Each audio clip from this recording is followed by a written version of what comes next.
जय गुरुदेव। और दोस्तों, मेरे चैनल सिद्ध सावर मंत्र में आपका एक बार फिर से हार्दिक स्वागत है। और देखिए, आज मैं आपके सामने जो साधना बताने वाला हूँ वो साधना वीर साधना है। 64 वीर, एक महाशक्ति ही समझिए, क्योंकि 64 वीर काला कलवा वीर की साधना है ये। और ये साधना एक तीव्र और तीक्ष्ण साधना भी है। तो इसलिए ये जो साधना है ये साबर मंत्र के द्वारा है और थोड़ा भयानक साधना है। तो इसलिए जो भी इस साधना को करे वो कम से कम 1-2 बार शमशान के अंदर जा चुका हो, साधना कर चुका हो, तो उसी को ये साधना करनी चाहिए। ये सामान्य लोगों के लिए साधना नहीं है, पर फिर भी एक जानकारी के उद्देश्य से आप ये वीडियो देख सकते हैं और इससे आपको जानकारी ही मिलेगी। मतलब कि कोई आपका नुकसान नहीं होगा, लेकिन आपको एक जानकारी जरूर मिलेगी कि भाई शमशान में साधना करते हैं तो फिर क्या क्या हो सकता है हमारे साथ में, या क्या हमें करना चाहिए वहां पर। ठीक है ना? क्योंकि शमशान के अंदर जब हम कोई साधना करने जाते हैं ना, तो वहां पर हमें चतुराई से काम करना होता है। शक्तियां अपनी चतुराई दिखाती हैं और हमें अपनी चतुराई दिखानी होती है। देखिए, जो वीर साधना है ये बहुत तीव्र साधना होती है और प्रत्यक्ष साधना होती है, वीर साधना जो होती है। क्योंकि जो शमशान का वीर है वो कोई छोटी मोटी शक्ति नहीं है, बहुत ही उग्र शक्ति है। और उसके लिए बड़े से बड़े काम भी चुटकियों में हल करने के लिए पर्याप्त हैं। वो चुटकियों में हल कर देता है, चाहे आपका कैसा भी कार्य हो, चाहे किसी को जीवन दान देना हो, चाहे किसी को मृत्यु दान देना हो, सारे काम एक चुटकी में ही वो कर देता है। लेकिन जब हम कोई गलत कार्य करते हैं तो उसके परिणाम भी हमें ही भुगतने पड़ते हैं। एक पहले मैंने अनुभव दिया था, उनका मेरे पास मैसेज भी आया था, फोन पर बात भी हुई थी। उनको एक वीर की सिद्धि थी और उन्होंने उस वीर के द्वारा 3-4 व्यक्तियों को मौत के घाट उतार दिया। अब वो वीर एक तरीके से पागल हो गया। वो कहता था कि मुझे काम चाहिए, किसको मारना है, मुझे जल्दी बताओ किसको मारना है। वो शक्ति इतनी उग्र हो गई कि उसको संभालना भारी हो गया। फिर उसके बाद उसने मेरे पास में मैसेज किया, कॉल पर बात की। मैंने उसको समझाया कि आप इसको इस तरीके से करो। तो कई बार ऐसा होता है कि हम साधना तो कर लेते हैं और उससे जो प्रयोग हैं वो भी कर लेते हैं, लेकिन उसकी हमें पता नहीं होती है कि इस प्रयोग को हमने कर तो दिया, लेकिन इसका परिणाम क्या होगा आगे, या क्या हो सकता है फिर हमारे साथ में। तो इसलिए आप जो भी काम करें वो उचित ही होना चाहिए और सामाजिक दृष्टि से सही होना चाहिए, परोपकार का कार्य होना चाहिए। भले के लिए साधना का यूज करो, ना कि किसी बुरे के लिए। कोई व्यक्ति अगर आपको 2 बातें कह भी देता है तो उससे कभी भी साधना का प्रयोग नहीं करना चाहिए, क्योंकि साधना का प्रयोग तो फिर वो लोग करते हैं ना जो बिल्कुल ही आचरण से गिरे हुए होते हैं। तो ऐसे कार्य नहीं करना चाहिए। खैर, जो भी बातें हैं वो तो सब होती रहेंगी। मैं साधना के बारे में बता देता हूं आपको। देखिए, ये वीरों के वीर महावीर 64 वीर की साधना है। और ये जो साधना है ये कोई पारंपरिक साधना नहीं है। ठीक है? ये जो साधना विधि है, गुरु गोरखनाथ का बहुत बड़ा योगदान है। ये गुरु गोरखनाथ जी की एक साधना है और साधना 100% सत्य है। ये इसमें कुछ भी संशय नहीं है। वीर की जो सिद्धि है वो एक आसान विधि है और वही आसान विधि में सबसे आसान विधि मैं आपको बता रहा हूं। इसमें आपको शमशान जो है वो जगह होनी चाहिए, किसी भी शमशान में, चाहे वो नदी किनारे हो, चाहे जंगल में हो, कहीं पर भी हो, तो शमशान घाट के अंदर ही इसको किया जाना है। और एक दो बार वो अपने गुरु के साथ या फिर कैसे भी वो शमशान क्रिया कुछ ना कुछ कर चुका हो, उसे अनुभव हो और निडर व्यक्ति हो, वही इस साधना को करने के लिए जाए। और जिनके गुरु हैं, गुरु मंत्र लिया है, वो साधना कर सकते हैं। लेकिन शमशान के अंदर एक दो बार जब व्यक्ति चला जाता है तो उसका डर भय निकल जाता है, तो वो व्यक्ति आराम से बैठ करके शमशान में साधना कर सकता है। लेकिन जो नया व्यक्ति होता है, जो सामान्य व्यक्ति होता है, वो तो वैसे ही डरा हुआ होता है, वो कैसे शमशान में जाकर के बैठेगा। तो इसलिए ऐसे लोग साधना से थोड़ा दूर रहें, वो करने की ना सोचें इसको, ठीक है। शमशान के अंदर साधना करनी है, आधी रात इसका टाइम है, 12 बजे से शुरू करना है इसको, और पश्चिम दिशा की तरफ मुख करके आपको बैठना है। लाल रंग का आसन होना चाहिए आपका, लाल रंग के आपके वस्त्र होने चाहिए, ठीक है। सामने कोई भी लाल रंग का वस्त्र आप बिछा सकते हो। अब इसमें कुछ जो आपको सामग्री की आवश्यकता पड़ेगी, इसमें मुख्य रूप से लाल वस्त्र, आपको कुछ लाल रंग के फूल, गुड़, या जैसे चावल की खीर बना करके ले जाते हैं वो, 5 सुपारी, 5 पान के पत्ते, पान के पत्ते साबुत होने चाहिए, कटा हुआ नहीं होना चाहिए बीच में से, 5 लौंग और सिंदूर, थोड़ा सा घी भी आप ले सकते हैं, ठीक है।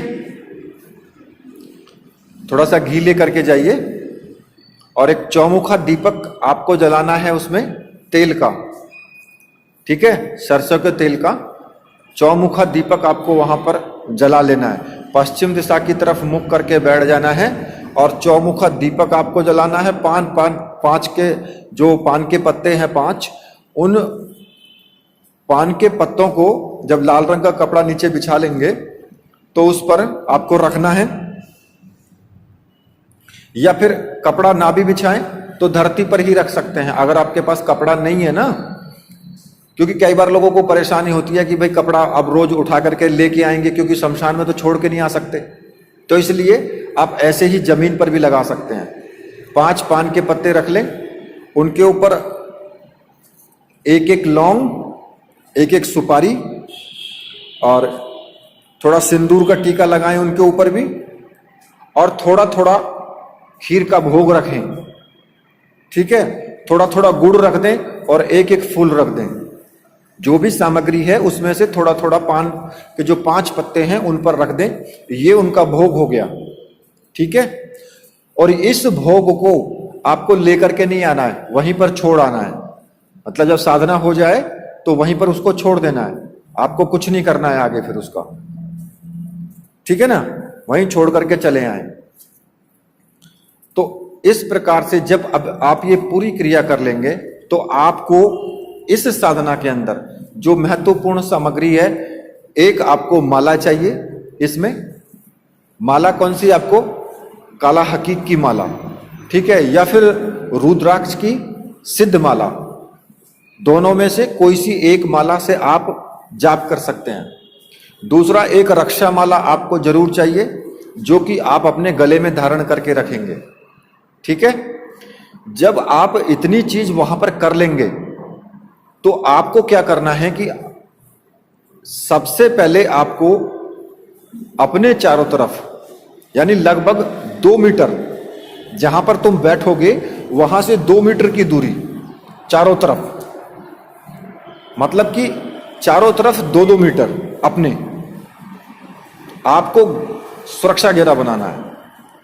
अब सुरक्षा घेरा जो आप बनाएंगे वो आप किसी भी मंत्र से बना सकते हैं, जैसे कि कोई भी चाकू लेकर के या कील लेकर के आप गोला या चाकू पर, उस चाकू की नोक पर या कील पर जो भी है उसको अभिमंत्रित करके उसको और मंत्र बोलते हुए चारों तरफ गोल घेरा बना लेंगे, ठीक है, जिससे कि कोई भी भूत प्रेत या कोई उग्र शक्ति आपको परेशान ना करे वहां पर। तो दूसरा, आप घेरा ऐसे भी बना सकते हैं कि जो सिंदूर है और घी है आपका, उससे भी आप घेरा बना सकते हैं। सिंदूर घी को मिला करके, आखिर अब तो ठंड का मौसम है, अब तो इसमें सिंदूर और घी काम नहीं करेगा क्योंकि वो जमा हुआ रहेगा। तो सिंदूर और घी को अगर आप वहां पर तालें, थोड़ा सा अग्नि जला करके कहीं पर भी लकड़ियां वगैरह लेकर के, और उसको तरल में कर लें और सिंदूर घी मिला करके और उससे चारों तरफ गोल घेरा बना दें। या फिर आप जो सबसे सही है, जो भी आपने मंत्र सिद्ध किया हुआ है, रक्षा मंत्र आपका जो भी है, चाहे वो कैसा भी रक्षा मंत्र हो, उस रक्षा मंत्र से आपको घेरा बनाना है। जो भी आपका तरीका है घेरा बनाने का, भाई किसी ने अपने गुरु से जो भी मंत्र लिया है सुरक्षा घेरा बनाने का कि भाई आपको इस तरीके से सुरक्षा घेरा बनाना है, तो आप उसी तरीके से सुरक्षा घेरा बनाएंगे। मतलब कहने का ये है मेरा कि सुरक्षा घेरा होना चाहिए बस, ठीक है। और मैंने अपनी साधना में भी कई वीडियोस में दिया हुआ है, जो सिद्ध मंत्र हैं, काला गोरा भैरू बल वहन करे, वो मंत्र भी है, उससे भी घेरा बना सकते हैं। दूसरा, मैंने 4 महावीर वाला मंत्र दिया है, वो भी सुरक्षा घेरा बनाने का मंत्र है। बहुत सारे मैंने सुरक्षा घेरा बनाने के सिद्ध मंत्र भी दिए हैं, सारे सावर मंत्र हैं, और एक से बढ़कर एक सावर मंत्र है सुरक्षा घेरे का, जिसको कि तोड़ पाना बड़ा मुश्किल है। तो जब आप सुरक्षा घेरा बना लेंगे, चौमुखा दीपक, आप मतलब कि चौमुखा दीपक तो समझ रहे हैं ना, कि दीपक के अंदर 4 बत्तियां, ठीक है। पश्चिम दिशा की तरफ मुख करके आपको बैठ जाना है, और फिर जब घेरा बना करके सुरक्षा घेरा, और उसके अंदर बैठना है आपको, सारी सामग्री उसके अंदर रहनी चाहिए, बाहर नहीं होनी चाहिए, ठीक है। तो सबसे पहले आपको अपने गुरु को नमस्कार करना है, गुरुदेव को नमस्कार करके और उनसे आज्ञा लें, और फिर उसके बाद में गुरु मंत्र की कम से कम 1 माला का जाप जरूर करें। आपके जो इष्ट देव हैं, चाहे वो हनुमान जी हैं, चाहे वो भैरव हैं, चाहे वो महाकाली हैं, कोई भी हैं, इष्ट देव से आपको प्रार्थना करनी है कि साधना मैं करने जा रहा हूं, इस साधना में मेरी संपूर्ण रूप से सुरक्षा करें, और कोई भी अगर विपत्ति आती है तो उसका समाधान आप तुरंत करें। मैं आपका भक्त हूं और मेरे ऊपर अपना आशीर्वाद का हाथ सदैव रखें, ठीक है। इस प्रकार से कह करके 1 माला अपने इष्ट देव के मंत्र का आपको जाप जरूर करना है। और फिर उसके बाद आपको जो वीर है, जो 64 वीर का मंत्र है, फिर उसका आपको जाप करना है। रक्षा माला आपके गले में रहेगी, ठीक है, रुद्राक्ष की माला या फिर काले हकीक की माला, दोनों में से 1 माला हो, कोई सी भी हो, लेकिन वो मंत्र सिद्ध और प्राण प्रतिष्ठा युक्त होनी चाहिए, ठीक है। क्योंकि जब हम कोई मंत्र जाप करते हैं तो वही माला अगर हमारे पास होती है मंत्र सिद्ध, तो उसमें जल्दी हमको लाभ मिलता है, ठीक है। अगर ये माला आपके पास नहीं है तो आप मंगा सकते हैं, मैंने वो अपना व्हाट्सएप नंबर दिया है, वहां से आपको मिल जाएगी, व्हाट्सएप कर देना, आपको सामग्री मिल जाएगी, ठीक है।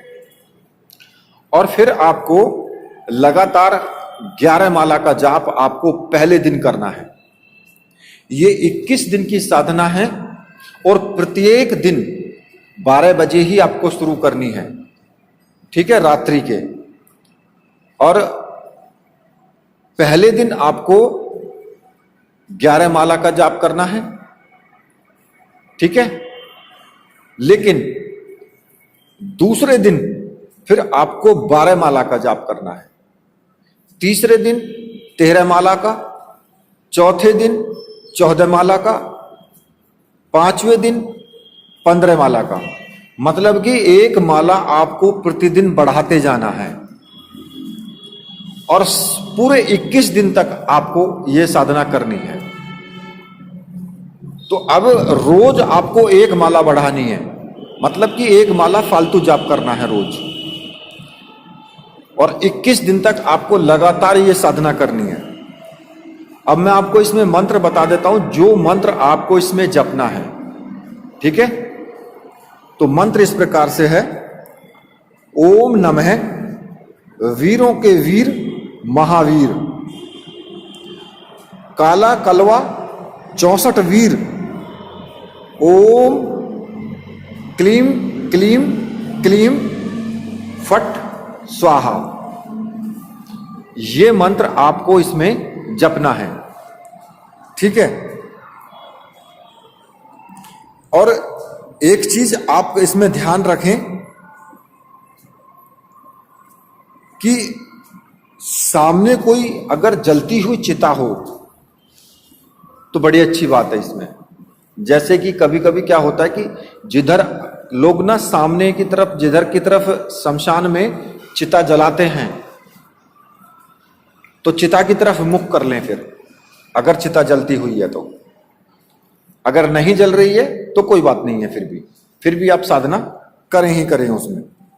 ठीक है, इस साधना में जो आपको साधना का जो जगह है वो आपको बदलनी नहीं है। प्रत्येक दिन वहीं पर साधना करनी है, साधना स्थल को नहीं बदलना है इसमें बिल्कुल भी। और 21 दिन तक आप इस साधना को लगातार करेंगे। लेकिन इस साधना में आपके सामने एक से बढ़कर एक विघ्न आएंगे, बहुत भयानक अनुभव आएंगे इसमें। शमशान जाग जाएगा, पूरे शमशान में हाहाकार मचेगा, ऐसा लगेगा कि लोग इधर उधर भाग रहे हैं। बड़े बड़े मुख दांतों वाले, किसी के मुंह से खून टपक रहा है, किसी के बाल बड़े हुए हैं, किसी के कुछ ऐसे ऐसे विभीत चेहरे आपके सामने नजर आएंगे, और वो ऐसा लगेगा कि जैसे आपको खाने के लिए आ रहे हैं।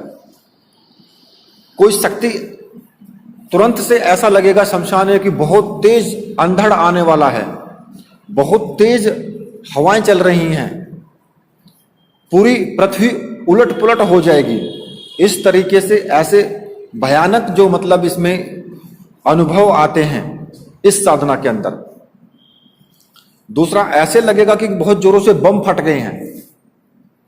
लेकिन आपको डरना नहीं है।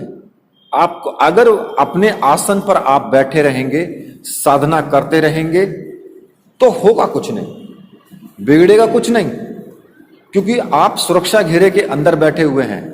जो उनके गण हैं, जो वीरों के गण हैं, जो भूत प्रेत पिशाच हैं, वो तो अंदर घुस ही नहीं पाएंगे उसमें।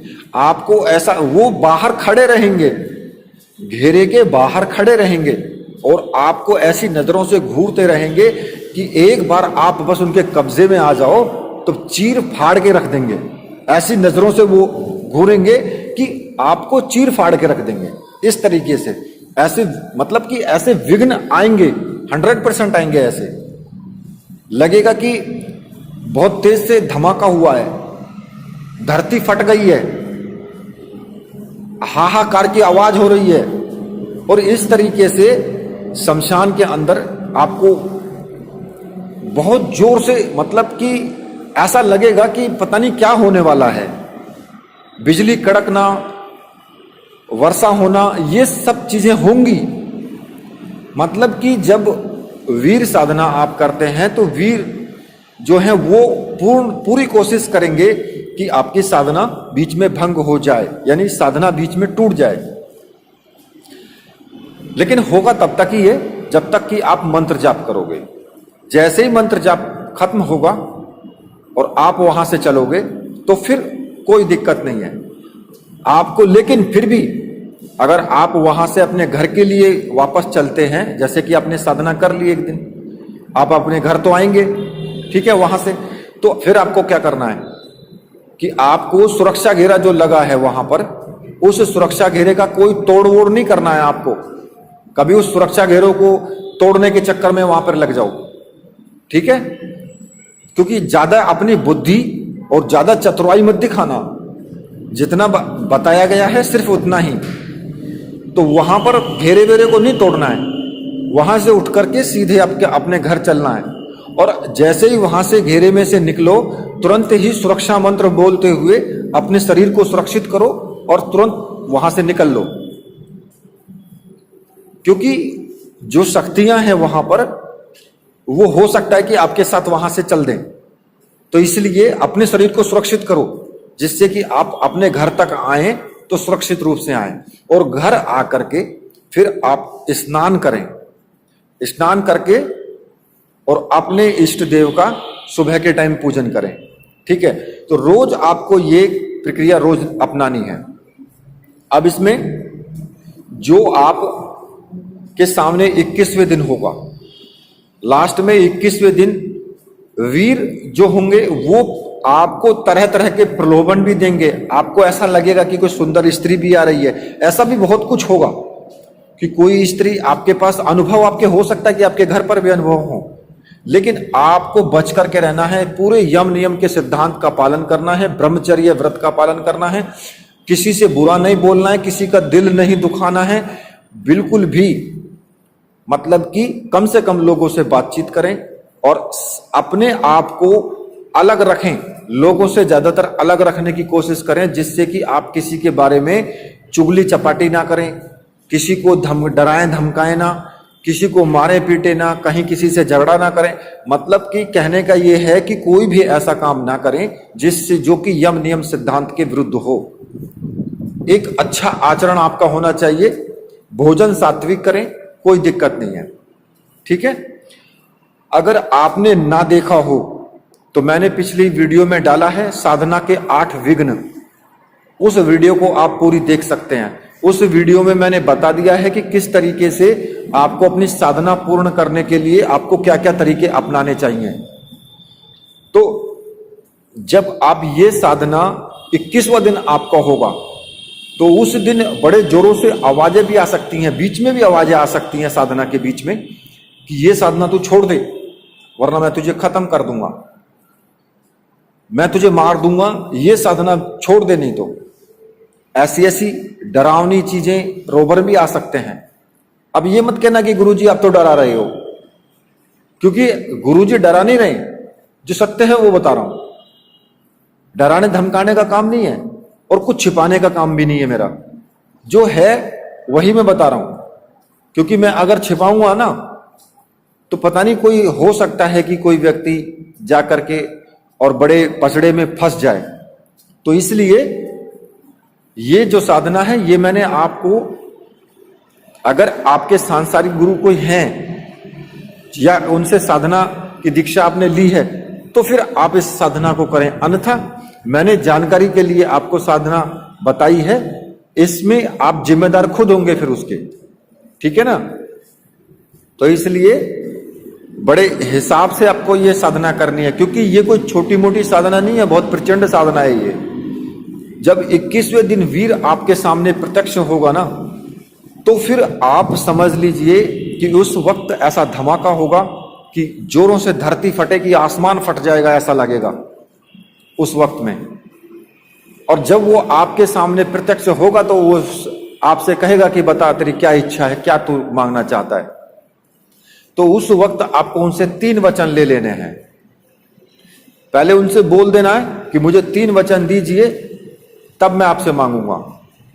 तो वो आपको बोल देंगे ठीक है मैं वचन देता हूं तुम्हें। उसके बाद तुम्हें उनसे कहना है कि जब भी मैं तुम्हें बुलाऊंगा तुम्हें आना होगा, और जो मैंने कहूंगा तुमसे जिस कार्य के लिए वो कार्य तुम्हें करना होगा। किसी भी प्रकार से आप मेरे कार्य को मना नहीं करोगे और मुझे या मेरे परिवार को किसी भी प्रकार से कोई भी हानि नहीं होने दोगे, और ना ही हानि तुम करोगे।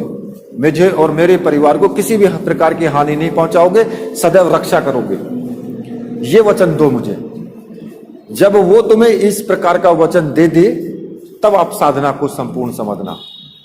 ठीक है, और जब भी तुम उसको फिर बुलाओगे एक बार मंत्र का जाप करके, जब भी तुम आवाज दोगे वीर को तो वीर आपके सामने प्रत्यक्ष होगा उसी वक्त, और जो भी आप कार्य कहोगे वो कार्य वो पूर्ण रूप से करेगा। और वीर की शक्ति को छोटा मोटा करके आंकने की जरूरत नहीं है बिल्कुल भी। वीर बहुत बड़ी शक्ति होती है। ठीक है, तो देखिए ये जो साधना है मैंने इस साधना को आपको पूर्ण रूप से बता दिया है। अब वीडियो जो है यहीं पर मैं समाप्त करता हूं, तो मेरे साथ बोलिए बोलिए वीर बजरंगबली हनुमान जी महाराज की जय। बोलिए मेरे परमहंस गुरुदेव की जय।